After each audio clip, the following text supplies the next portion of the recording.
Michael Alexander Kirkwood Halliday is a British-born Australian linguist who developed the internationally influential systemic functional linguistic model of language. His grammatical descriptions go by the name of systemic functional grammar. Halliday describes language as a semiotic system, not in the sense of a system of signs, but a systemic resource for meaning.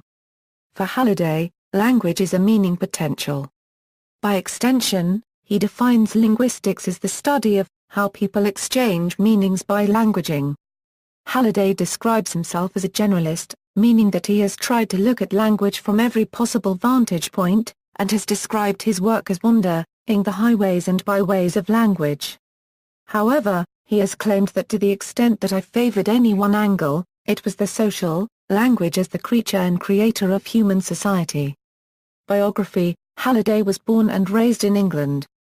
His fascination for language was nurtured by his parents. His mother, Winifred, had studied French, and his father, Wilfred, was a dialectologist, a dialect poet, and an English teacher with a love for grammar and Elizabethan drama. In 1942, Halliday volunteered for the National Service's Foreign Language Training course. He was selected to study Chinese on the strength of his success in being able to differentiate tones. After 18 months training, he spent a year in India working with the Chinese intelligence unit doing counterintelligence work. In 1945 he was brought back to London to teach Chinese. He took a BA Honours degree in Modern Chinese Language and Literature through the University of London. This was an external degree, with his studies conducted in China. He then lived for 3 years in China, where he studied under Luo Shanpei at Peking University and under Wang Li at Linnan University, before returning to take a PhD in Chinese linguistics at Cambridge under the supervision of Gustav Hallam and then J.R. Firth. Having taught languages for 13 years, he changed his field of specialization to linguistics, and developed systemic functional linguistics, including systemic functional grammar, elaborating on the foundations laid by his British teacher J.R. Firth and a group of European linguists of the early 20th century, the Prague School. His seminal paper on this model was published in 1961. Halliday's first academic position was assistant lecturer in Chinese, at Cambridge University, from 1954 to 1958. In 1958 he moved to Edinburgh, where he was lecturer in general linguistics until 1960. And then reader from 1960 to 1963. From 1963 to 1965, he was the director of the Communication Research Centre at University College, London. During 1964, he was also Linguistic Society of America professor, at Indiana University. From 1965 to 1971, he was professor of linguistics at UCL. In 1972–73 he was fellow, Center for Advanced Study in the Behavioral Sciences, at Stanford, and in 1973–74 Professor of Linguistics at the University of Illinois. In 1974 he briefly moved back to Britain as Professor of Language and Linguistics at Essex University. In 1976 he moved to Australia as Foundation Professor of Linguistics at the University of Sydney, where he remained until he retired in 1987. Halliday has worked in various regions of language study, both theoretical and applied, and has been especially concerned with applying the understanding of the basic principles of language to the theory and practices of education. He received the status of Emeritus Professor of the University of Sydney and Macquarie University, Sydney, in 1987. He has honorary doctorates from University of Birmingham, York University, the University of Athens, Macquarie University, and Linnan University.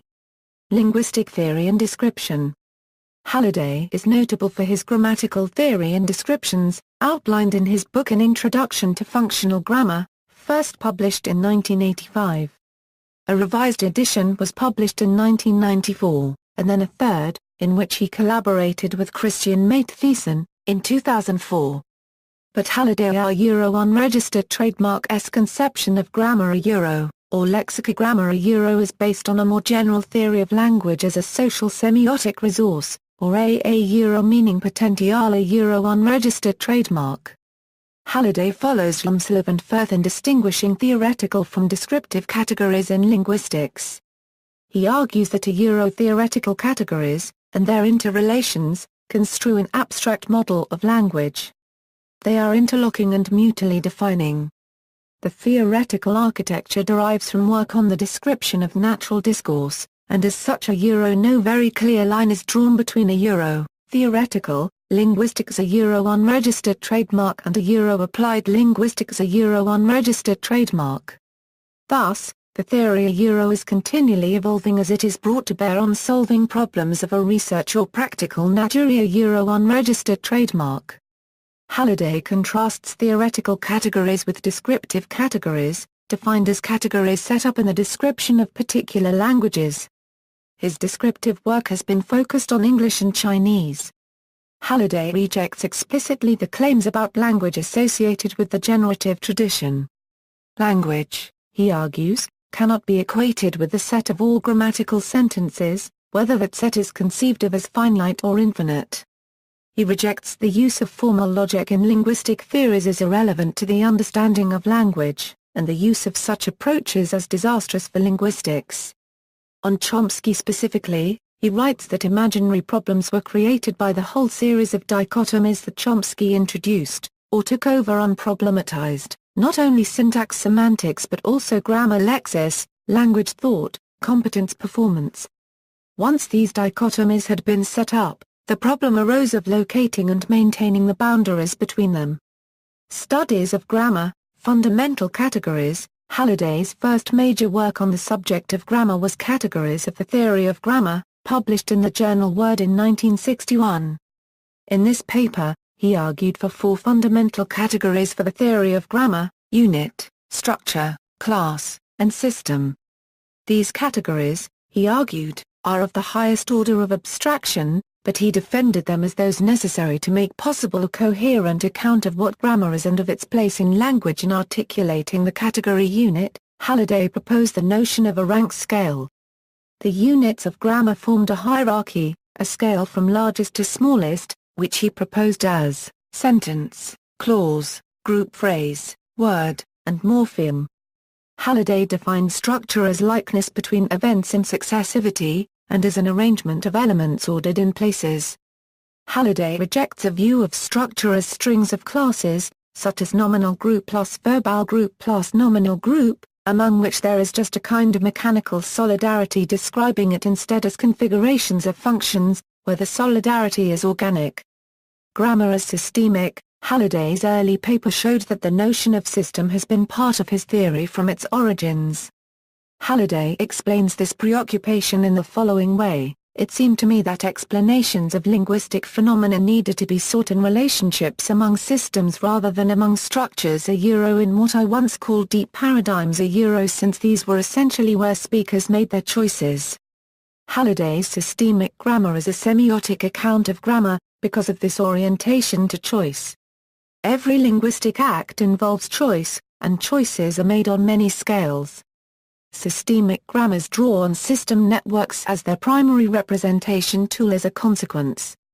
For instance, a major clause must display some structure that is the formal realization of a choice from the system of voice, that is, it must be either middle, or effective, where effective leads to the further choice of operative, or receptive. Grammar as functional. Halliday's grammar is not just systemic, but systemic functional.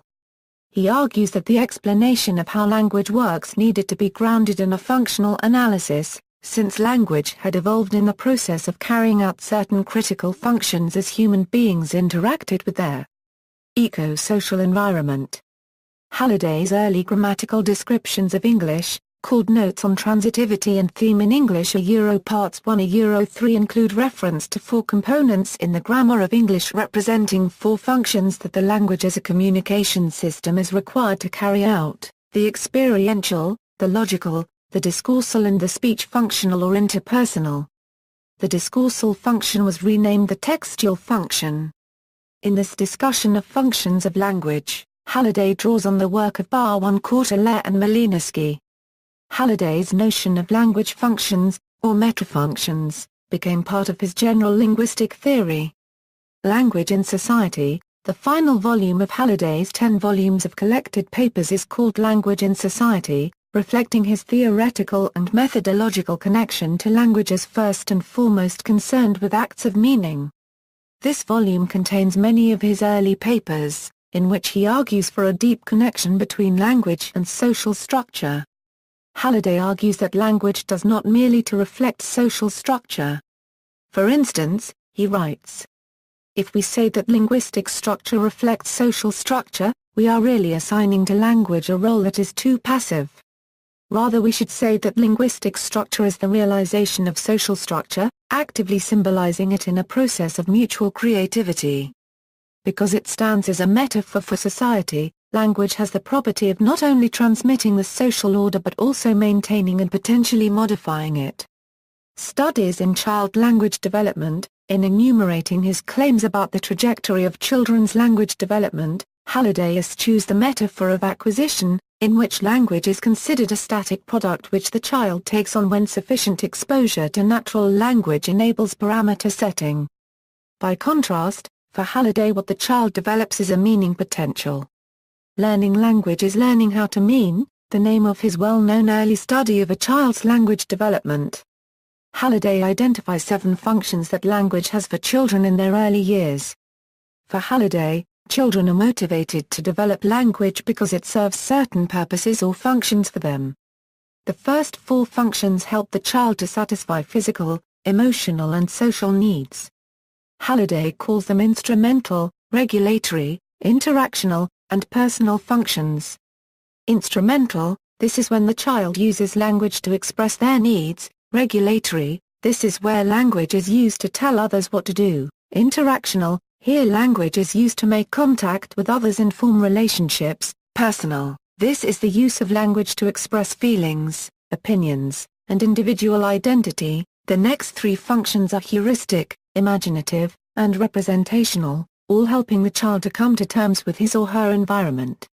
Heuristic, this is when language is used to gain knowledge about the environment. Imaginative, here language is used to tell stories and jokes, and to create an imaginary environment. Representational, the use of language to convey facts and information. According to Halliday, as the child moves into the mother tongue, these functions give way to the generalized metafunctions of language. In this process, in between the 2 levels of the simple proto-language system, an additional level of content is inserted. Instead of 1 level of content, there are now 2, lexicography and semantics. The expression plane also now consists of 2 levels, phonetics and phonology. Halliday's followers see his work as representing a competing viewpoint to the formalist approach of Noam Chomsky. Halliday's stated concern is with naturally occurring language in actual contexts of use in a large typological range of languages. Critics of Chomsky often character his work, by contrast, as focused on English with Platonic idealization, a characterization which Chomskyans reject. Selected works, 1967 68. Notes on Transitivity and Theme in English, Parts 1 3, Journal of Linguistics 3, 1, 37 81. 3, 2, 199 244. 4, 2, 179 215. 1973. Explorations in the Functions of Language, London, Edward Arnold. 1975. Learning How to Mean, London, Edward Arnold. With CMIM Mattheson, 2004. An Introduction to Functional Grammar, 3D Eden. London, Edward Arnold. 2002. Linguistic Studies of Text and Discourse, ed. Jonathan Webster, Continuum International Publishing, 2003. On Language and Linguistics, ed. Jonathan Webster, Continuum International Publishing, 2005. On Grammar, ed. Jonathan Webster, Continuum International Publishing, 2006. The Language of Science, Jonathan Webster, Continuum International Publishing, 2006. Computational and Quantitative Studies, ed. Jonathan Webster, Continuum International Publishing. With W. S. Greaves, 2008. Intonation in the Grammar of English, London, Equinox. See also, Ruqayya Hossain, CMIM Thiessen, J.R. Martin, Thematic Equative, Klein, which notes Halliday's concept Klein of instantiation, nominal group, references. External links and references, Systemic Functional Linguistics, Halliday and SFL Overview, interview of Halliday by G. Kress, R. Hossain and J. R. Martin, May 1986, Halliday's collected papers in 10 volumes, Michael Halliday's 2010 talk at UBC on YouTube, Halliday, MAK Explorations in the Functions of Language. London, Edward Arnold, 1973. Halliday, MAK, and CMIM Thiessen. An Introduction to Functional Grammar 3D ed. London, Arnold, 2004. A Beginner's Simplified Introduction to Systemic Functional Grammar for Teachers, a teacher's software resource for a SFG-based teaching language and literacy strategy. Of a system of signs, but a systemic resource for meaning. For Halliday, language is a meaning potential. By extension, he defines linguistics as the study of how people exchange meanings by languaging. Halliday describes himself as a generalist, meaning that he has tried to look at raised in England.